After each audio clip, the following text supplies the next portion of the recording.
주간도 우리를 지켜주시고 예배 자리에 불러주셔서 주님을 예배케 하시니 감사드립니다. 이 시간 주님만을 기대하며 나아가오니 우리의 생각과 고집을 내려놓게 하시고 우리의 마음을 주님으로 가득 채워 주시옵소서. 부족한 입술로 선포되는 말씀 가운데 성령의 능력을 더해 주시고 하나님의 말씀이 우리 마음밭에 온전히 새겨져서 말씀을 살아내는 저희가 되게 하여 주시옵소서. 감사드리며 살아계신 예수님의 이름으로 기도드렸습니다. 아멘. 네, 하나님의 말씀은 요나서 4장입니다. 요나서 4장 1절에서 11절까지 말씀입니다.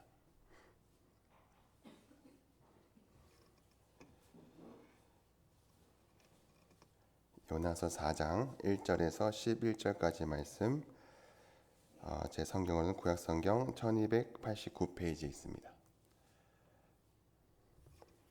요나서 4장 1절에서 11절까지 말씀 저희 한 절씩 교독하도록 하겠습니다. 요나가 매우 싫어하고 성내며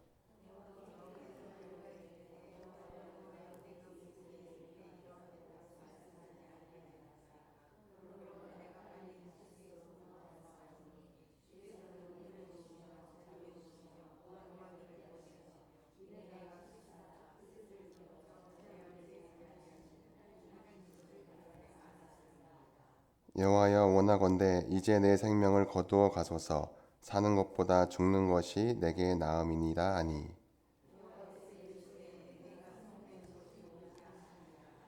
요나가 성읍에서 나가서 그 성읍 동쪽에 앉아 거기서 자기를 위하여 초막을 짓고 그 성읍에 무슨 일이 일어나는가를 보려고 그 그늘 아래에 앉았더라.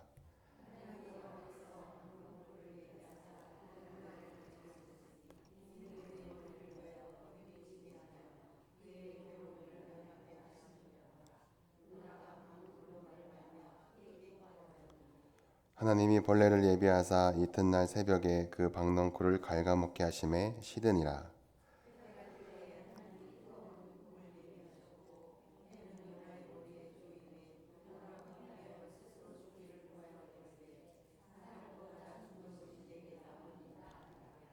하나님이 요나에게 이르시되 내가 이 박넝쿨로 말미암아 성내는 것이 어찌 옳으냐 하시니 그가 대답하되 내가 성내어 죽기까지 할지라도 옳으니이다 하니라.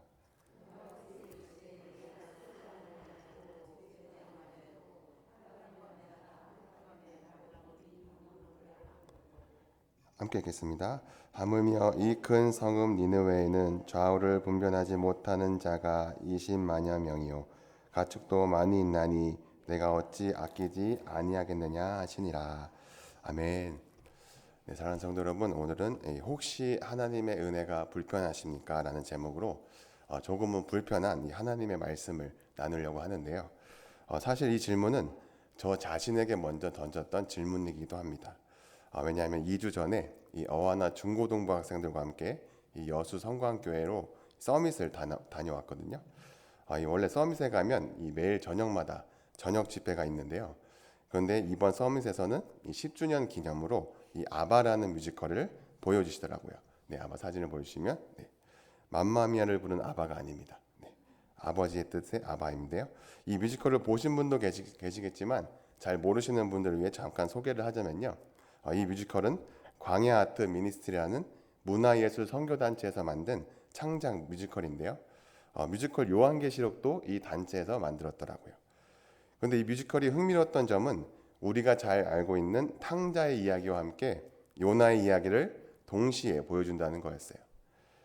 아버지의 유산을 가지고 집을 나간 동생을 마음으로 받아들이지 못하지만 이 아버지의 부탁 때문에 그 동생을 찾으러 간 형 요나의 이야기와 니느웨가 구원받는 것이 도무지 마음에 들지 않지만 그럼에도 하나님의 말씀에 순종해서 회개의 메시지를 전하러 가야 했던 선지자 요나의 이야기, 이 두 이야기가 절묘하게 겹치면서 이야기가 전개되거든요. 아바의 한 장면을 보시면 곡 중에서 이렇게 두 요나가 만나서 니느웨로 가는 모습도 나오면서 코믹하고 웃음이 나오는 장면들도 많이 나옵니다. 그런데 보는 내내 마음 한편이 계속 불편해지는 느낌이 들더라고요. 왜냐하면 객석에 앉아서 이 제3자의 입장에서 바라볼 때는 두 주인공을 바라볼 때는 아니 이미 아버지가 용서했다는데 왜 저렇게까지 분노하지? 왜 그 은혜를 받아들이지 못하는 걸까라는 질문을 하다가요. 이 공연이 계속될수록 그 질문이 저 사람들은 왜 저럴까가 아니라 나는 과연 다를까라는 질문으로 바뀌더라고요. 그러면서 그때 깨달았습니다. 이 불편함은 이 아바 뮤지컬이 새롭게 던진 질문이라서가 아니라 이미 성경에서 오래전에 우리에게 던진 질문이었기 때문이라는 것을요. 그래서 오늘 본문 1절도 굉장히 불편하게 시작을 하고 있는데요. 1절에 요나가 어떻게 하고 있습니까? 요나가 매우 싫어하고 성내고 있습니다. 그런데 이 1절을 원문 그대로 직역을 하면은요. 요나의 분노가 어느 정도인지 더 확실히 알 수 있는데요. 직역을 하면 이런 의미입니다. 그러나 그것은 요나에게 극단적인 불쾌감을 불러일으켰으며 그는 분노로 이글거렸다. 그런데 여러분, 지금 요나가 왜 이렇게 분노하고 있을까요? 그 이유가 2절에 나오는데요. 우리 함께 읽어볼까요? 2절 말씀입니다. 시작. 여호와께 기도하여 이르되 여호와여 내가 고국에 있을 때에 이러하겠다고 말씀하지 아니하나이까. 그러므로 내가 빨리 다시스로 도망하였사오니 주께서는 은혜로우시며 자비로우시며 노하기를 더디하시며 인애가 크시사 뜻을 돌이켜 재앙을 내리지 아니하시는 하나님이신 줄 내가 알았으니이다. 여러분, 요나가 지금 무엇 때문에 이렇게까지 화가 나 있는 것 같습니까? 바로 이 하나님의 은혜 때문입니다. 이 2절을 자세히 보시면 요나가 불평을 늘어놓은 것 같지만 사실 정확한 신앙 고백을 하고 있거든요. 그래서 2절을 핵심만 얘기하면 이런 말이 됩니다. 하나님, 제가 왜 화가 나는지 아십니까? 하나님은 자비로우시고 노하기를 더디하시고 인애가 크신 분이시기 때문입니다. 그러니까 요나는 하나님을 몰라서 화가 난 것이 아니라 하나님이 어떤 분이신지를 너무나도 잘 알고 있기 때문에 화가 난 거예요. 왜냐하면 오늘 본문의 앞에 장인 3장에서 요나가 니느웨에 가서 이 사흘 동안 걸어야 할 거리를 하루만 다니면서 회개의 메시지를 전했음에도 불구하고 니느웨에 사는 이 왕부터 백성들까지 이 회개를 하자 하나님께서 말씀하신 그 심판을 거두셨거든요. 여러분, 니느웨가 어떤 곳인지 아십니까? 니느웨는 단순히 이 죄가 많은 도시 정도가 아니었습니다. 당시 세계 최강국이었던 아수르 제국의 수도였고 잔인함으로는 악명이 높았던 도시였어요. 그래서 나훔 3장 1절에서 3절까지 보면 니느웨에 대해서 이렇게 말하고 있는데요. 화 있을진저 피의 성이여 그 안에는 거짓이 가득하고 포악이 가득하며 탈취가 떠나지 아니하는도다. 휙휙하는 채찍 소리, 윙윙하는 병거 바퀴 소리, 뛰는 말, 달리는 병거, 충돌하는 기병, 번쩍이는 칼, 번개 같은 창, 죽임당한 자의 때, 죽음의 큰 무더기, 무수한 시체여 사람이 그 시체에 걸려 넘어지니. 성경은 니느웨를 피의 성읍, 포악이 가득한 도시라고 묘사하고 있습니다. 그리고 실제로 구약학자들이 연구한 이 연구 자료에도 보면 니느웨가 주변 나라들에게 얼마나 무자비하고 잔인했는지를 알 수 있는데요. 이 자료에 의하면 니느웨는요, 이 포로들을 산채로 말뚝을 받고 온몸의 껍질을 천천히 벗겨내는 행위도 서슴지 않았다고 합니다. 그런데 이런 느느웨가 있는 아수르 제국이 이스라엘을 끊임없이 침략하면서 오랫동안 괴롭혀왔던 거예요. 그러니까 요나에게 있어서 니느웨는 가해자였던 나라였던 것이죠. 그런데 그런 나라가 회개를 했다는 이유로 하나님께서는 그들 향해 이렇게 말씀하신 거예요. 우리 오늘 요나서 3장 10절 말씀 함께 읽어보겠습니다. 시작. 하나님이 그들이 행한 것 곧 그 악한 길에서 돌이켜 떠난 것을 보시고 하나님이 뜻을 돌이키사 그들에게 내리라고 말씀하신 재앙을 내리지 아니하시니라. 네, 보세요. 지금도 우리 이 말씀에서 아멘이 많이 안 나오고 있죠. 왜냐하면 사실 우리는 하나님의 은혜를 바라기는 하지만 그 은혜가 내가 생각하지 않았던 사람에게 내가 기대하지 않았던 방식으로 임할 때에는 마음 한편이 불편해지거든요. 그래서 실제로 일본에서 전도를 할 때 이런 반응을 보인 사람도 있었는데요. 정말 성실하고 착하게 살아온 사람에게 회개하고 예수를 구주로 고백하기만 하면 이 야쿠자 같은 사람도 모든 죄를 용서받고 영원한 생명을 얻을 수 있습니다라고 전했더니요. 그 사람이 이렇게 얘기하더라고요. 그렇게 평생 죄를 지었던 사람이 예수를 믿는 것만으로 모든 죄가 용서된다면 그건 너무 불공평한 거 아닌가요? 나는 그런 신을 믿고 싶지 않습니다. 라면서 그냥 가버렸거든요. 정말 놀랍죠. 네, 그런데 더 놀라운 것은요, 이런 마음이 우리 안에도 있다는 사실입니다. 나는 아닌 것 같지만 이 요나처럼 우리에게도 하나님의 은혜가 임해서는 안 된다고 마음속으로 이미 선을 그어버린 니느웨 같은 사람이 있다는 거예요. 멀게는 나를 힘들게 했던 이 시어머니일 수도 있고요. 가깝게는 끝까지 사과 한마디 없는 남편일 수도 있습니다. 또 교회 안에서는 나를 힘들게 했던 성도나 목회자일 수도 있고 다른 부서나 목장이 될 수도 있죠. 사실 저도 부끄럽지만 고백을 하자면요, 이 새벽 기도 때 저희 교회 성도가 아닌 분들이 늦게까지 남아서 기도하실 때 그렇게 미울 수가 없거든요. 네, 왜냐하면 하나님의 은혜가 내가 동의하지 않는 대상에게 임했기 때문이죠. 지금 요나의 분노도요, 하나님을 불신해서 나온 분노가 아니라 은혜를 아는 사람이 은혜를 자기 기준 안에 두고 관리하려 할 때 나온 분노였습니다. 그리고 그 분노가 얼마나 깊었는지 3절에서 요나는 이렇게 말합니다. 여호와여, 원하건대 이제 내 생명을 거두어 가소서. 사는 것보다 죽는 것이 내게 나음이다 하니. 요나는 자신이 살아서 니느웨 사람들의 형통을 누리는 것을 보니 차라리 죽는 것이 낫다고 말하고 있습니다. 하나님의 은혜가 도무지 받아들이지 못하는 대상에게 임하자 그 은혜를 견디지 못해서 인간으로서 할 수 있는 최대의 불평을 하고 있는 것이죠. 근데 혹시 여기서 아니 그래도 어떻게 선지자라는 사람이 하나님께 저렇게 말할 수 있지라고 생각하시는 성도님들이 계시다면 기독교인들에게 유독 불편하게 다가오는 영화 이 밀양을 떠올리시면 조금 이해가 되실 겁니다.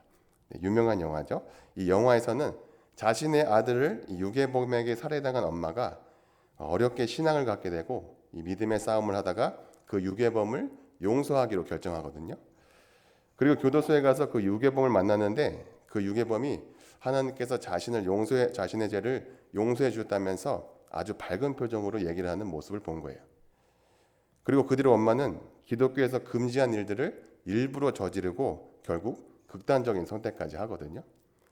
이 영화에 나오는 엄마도 역시 하나님이 은혜로우신 분이라는 것도 알고 십자가가 얼마나 값없는 은혜인 건지도 알지만 그 은혜가 절대로 그래서는 안 된다는 사람에게 임했을 때 아무 대가 없이 임해버렸을 때 그 은혜를 감당할 수가 없었던 거예요. 그래서 지금 요나도 차라리 은혜가 없는 세상이 낫겠다는 의미로 차라리 내가 죽는 것이 낫겠습니다라고 하나님께 호소를 하고 있는 것이죠. 그런데 여기서 놀라운 것은요, 하나님께서 이런 요나를 심판하지 않으신다는 겁니다.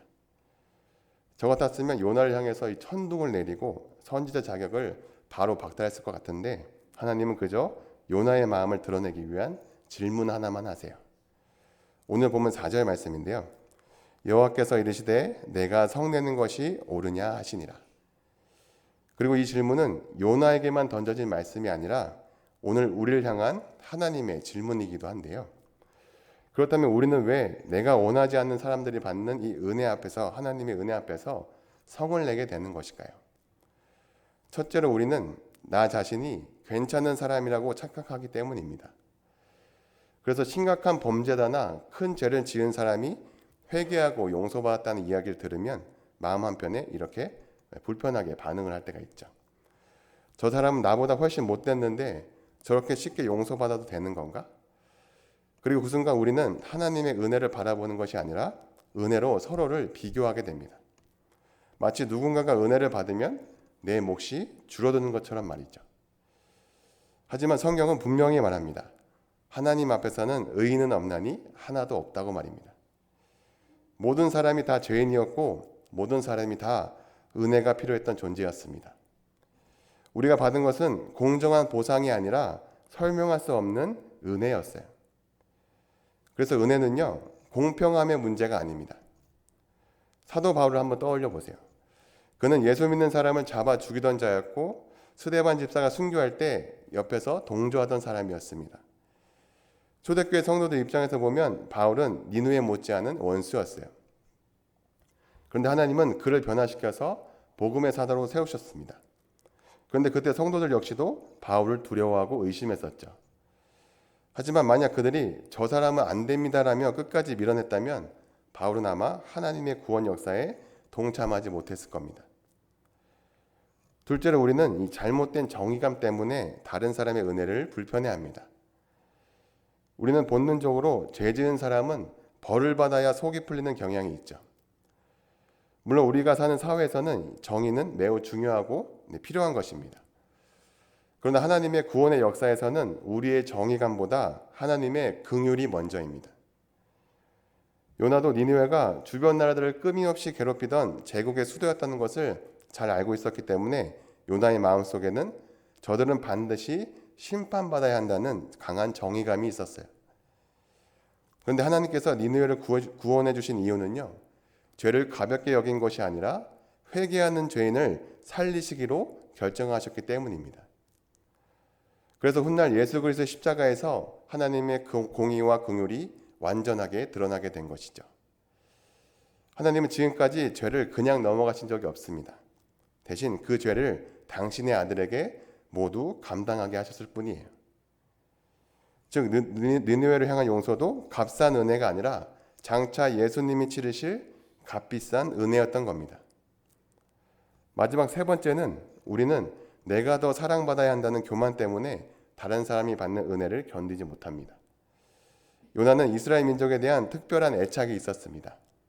마치 몸 약한 자식을 더 신경 쓰는 부모의 마음처럼 하나님께서 약소국 이스라엘을 더 챙겨주기를 바랬던 거예요.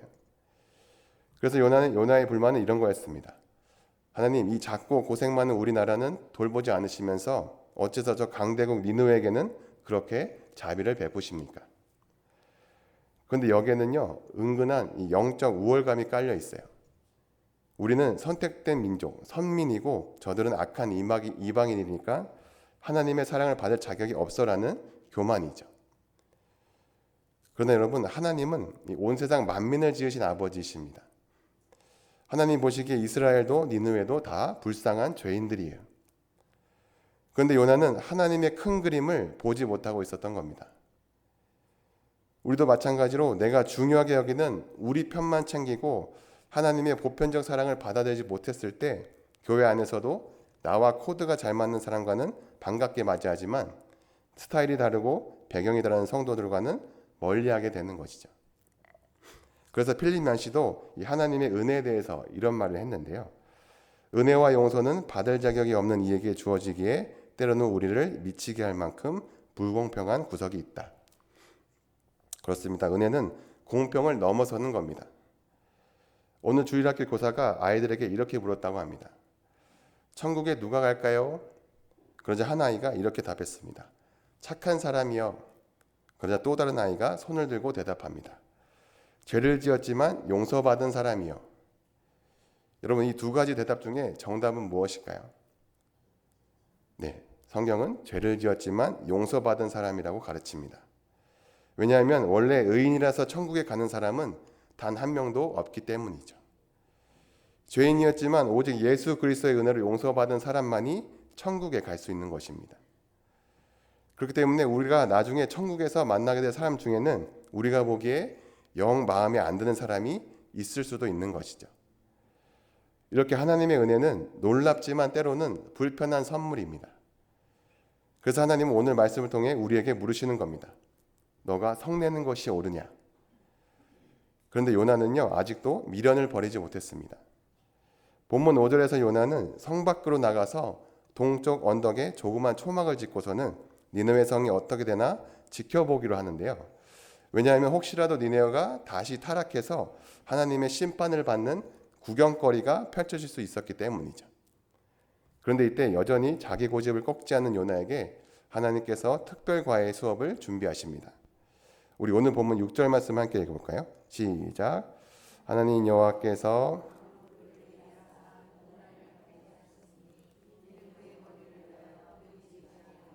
그의 괴로움을 면하게 하려 하심이었더라. 요나가 박농쿨로 말미암아 크게 기뻐하였더니. 네, 하나님은 요나가 만든 초막 위에 커다란 박농쿨을 자라나게 하셔서 뜨거운 햇빛을 가려주셨습니다.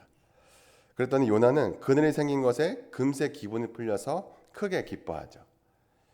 니느웨가 회개하고 살아난 것에는 분노하더니 자기에게 시원하게 해주는 박농쿨 하나에는 아무 거리낌 없이 기뻐한 거예요. 그리고 하나님은 다음날 벌레 하나를 준비하셔서 그 박넝쿨을 갉아먹게 하시고 뜨거운 동풍을 불게 하십니다. 그러자 8절 하반절에서 요나는 또다시 분노하면서 이렇게 말하죠. 차라리 죽는 것이 낫겠습니다. 여러분, 이렇게 아이처럼 떼를 쓰는 이 요나의 모습을 지켜보시던 하나님의 마음이 어떠셨을까요? 저는 못 참았을 것 같지만 하나님은요, 9절에서 다시 한번 조용히 물으십니다. 너가 그 박넝쿨 때문에 성내는 것이 옳으냐? 그러자 요나가 펄쩍 뛰며 대답합니다. 옳다마다요, 저는 화가 나서 죽겠습니다. 그리고 이런 요나에게 하나님은 이제 마지막 가르침을 주시는데요. 우리 오늘 본문 10절과 11절을 함께 읽어보겠습니다. 시작. 여호와께서 이르시되 내가 수고하고도 아니하고 재배도 아니하였고 하룻밤에 났다가 하룻밤에 말라버린 이 박넝쿨을 아꼈거든. 하물며 이 큰 성읍 니느웨에는 좌우를 분별하지 못하는 자가 12만여 명이요 가축도 많이 있나니 내가 어찌 아끼지 아니하겠느냐 하시니라. 사랑하는 성도 여러분, 이 말씀이 요나서의 마지막 구절입니다. 요나는 하루 그늘을 만들어줬다가 없어진 그 작은 식물 하나에도 아쉬워하며 분노를 했지만 정작 수많은 생명이 달린 니느웨 성의 운명에는 조그마한 연민도 없었어요. 그래서 하나님은 요나에게 너는 보잘것없는 식물 하나에도 그렇게 애통해하면서 어떻게 그 큰 도시의 수십만 명 생명은 하찮게 여기느냐라고 물어보시는 거죠. 11절에서 좌우를 분별하지 못하는 12만 명이라는 표현은 니느웨 사람들의 이 영적 무지를 가리키는 말인데요. 그러니까 하나님은 저렇게 자신들이 행한 것이 악한 줄도 모르고 헤매는 이 불쌍한 니느웨 영혼들인데 내가 어찌 가만두겠냐라는 뜻으로 말씀하신 것이죠. 심지어 하나님은 니느웨의 가축들까지 언급하시는데요. 가축들까지 많이 있다 하시면서 생명에 대한 극진한 긍휼을 보이시죠. 여러분, 이 구절에서 하나님의 마음의 크기가 얼마나 큰지 느껴지지 않으십니까? 그렇다면 사람은 물론 짐승 한 마리도 귀히 여기시는 이 하나님의 사랑에 우리가 어떻게 반응해야 할까요? 이 마지막 구절에서 우리는 하나님의 이 부드러운 탄식을 들어야만 합니다. 왜냐하면 요나서는 요나의 대답을 기록하지 않고 11절로 끝이 나기 때문이죠. 요나서는 요나가 결국 회개했는지 안 했는지 우리에게 알려주지 않습니다. 그래서 이 마지막 질문은요, 하나님께서 우리 각자에게 대답하라고 남겨주신 질문인 거예요. 예수님도 누가복음 15장에서 말씀하신 탕자 이야기에서도 같은 결말을 사용하셨는데요. 우리 누가복음 15장의 마지막 구절인 31절과 32절을 함께 읽어볼까요? 시작. 아버지가 이르되 너는 항상 나와 함께 있었으니 내 것이 다 내 것이로되 이 내 동생은 죽었다가 살아났으며 내가 잃었다가 얻었기로 우리가 즐거워하고 기뻐하는 것이 마땅하다 아니라. 아멘. 집 나갔던 작은 아들이 돌아와서 잔치를 벌였을 때 큰 아들이 씩씩대며 화를 냅니다. 그러자 아버지가 그를 타이르지만 큰 아들이 결국 들어와서 잔치에 참여했는지는 말해주고 있지 않아요. 그러니까 아까 뮤지컬 아바에서처럼 탕자의 비유에서 큰 아들은 곧 요나의 모습인 것입니다. 그리고 예수님은 이 비유를 듣는 바리새인들을 향해서 또 오늘 우리를 향해 동일한 질문을 하고 계신 거예요. 너는 하나님의 이 불편한 은혜를 받아들이겠니? 아니면 집 밖에 서 있는 큰 아들로 남아있겠니? 사랑하는 성도 여러분, 하나님의 질문에 우리는 어떻게 답해야 할까요? 그런데 다행히도요, 우리는요, 요나보다 더 크신 분을 알고 있습니다. 그분이 누군지 아십니까? 바로 예수 그리스도죠. 예수님은 요나와 대조되는 하나님의 마음 그 자체로 이 땅에 오셨어요. 요나는 자기 민족의 원수의 멸망을 바라면서 성 밖에서 구경하려 했지만 예수님은 자신을 죽일 예루살렘을 보고 우시며 통곡하셨습니다. 또 요나는 니느웨 회개 소식에 분노했지만 예수님은 한 죄인이 회개하면 하나님의 하늘의 기쁨의 잔치가 벌어진다고 선포하셨어요. 그리고 요나는 차라리 죽겠다고 투정을 부렸지만 예수님은 우리를 살리시려고 죽음을 선택하셨습니다. 예수님은 참 선지자로서 하나님의 뜻에 온전히 순종하시고 원수된 우리를 위해 자기 목숨을 내어주셨어요. 그렇기 때문에 십자가 앞에서 우리는 더 이상 요나처럼 불평할 수 없는 겁니다. 왜냐하면 우리가 아직 죄인 되었을 때 하나님이 우리 원수 같은 자들을 위해서 친히 죽으셨기 때문이죠. 그러므로 이제 우리는 하나님의 마음에까지 나아가야 하는 겁니다. 하나님은 여전히 우리에게 물으십니다. 내가 불편해하는 그 사람도 내가 사랑한단다. 내가 그를 불쌍히 여겨 구원하고 싶은데 내 마음은 어떠니? 혹시 지금 나에게 불편한 사람이 있으십니까? 그렇다면 그 사람을 위해서 기도해야 합니다. 그 영혼을 불쌍히 여기게 해달라고 하나님께 간구해 보세요. 또 지금 용서 못할 사람이 마음에 떠오르십니까? 그를 품고 하나님께 나아가 보십시오. 혹시 미운 사람이 잘 되는 모습을 보일 때 속으로 화내고 있지는 않습니까? 그렇다면 하나님의 음성에 귀를 기울이십시오. 그럼 얘야 그것으로 화를 내는 것이 맞느냐라며 우리를 은혜의 자리로 부르고 계시는 하나님의 음성이 들릴 것입니다. 사랑하는 성도 여러분, 요나를 포기하지 않으신 하나님은 하나님의 관심은 일의 성과가 아니라 오직 우리의 심령이라는 사실을 믿으시기 바랍니다. 하나님은 우리를 통해 일하시길 원하시지만 동시에 우리의 마음이 하나님 마음까지 닮아가기를 원하세요. 그래서 때로는 요나처럼 불편한 부르심을 받으며 정말 저 사람까지 사랑해야 합니까? 라는 상황에 놓일 수도 있어요. 그런데 중요한 것은요, 그때가 바로 내 마음이 하나님의 마음에 가까워지는 기회라는 겁니다. 하나님은 오늘도 불편한 은혜의 잔치에 들어와 같이 기뻐하자고 우리에게 손을 내밀고 계십니다. 망설이지 말고 그 손을 붙드십시오. 그리고 하나님과 함께 기뻐하십시오. 그러면 그때 비로소 우리의 마음도 하나님의 마음을 닮아 변화될 줄 믿습니다. 이번 한 주간에도 우리를 초청하시는 하나님의 불편한 은혜의 잔치에 기쁨으로 참여함으로 말미암아 진짜 하나님을 알아가고 하나님을 닮아가는 저와 여러분 되시기를 주님의 이름으로 축복합니다. 찬양 드리겠습니다. 하나님 아버지의 마음 찬양 드리겠습니다.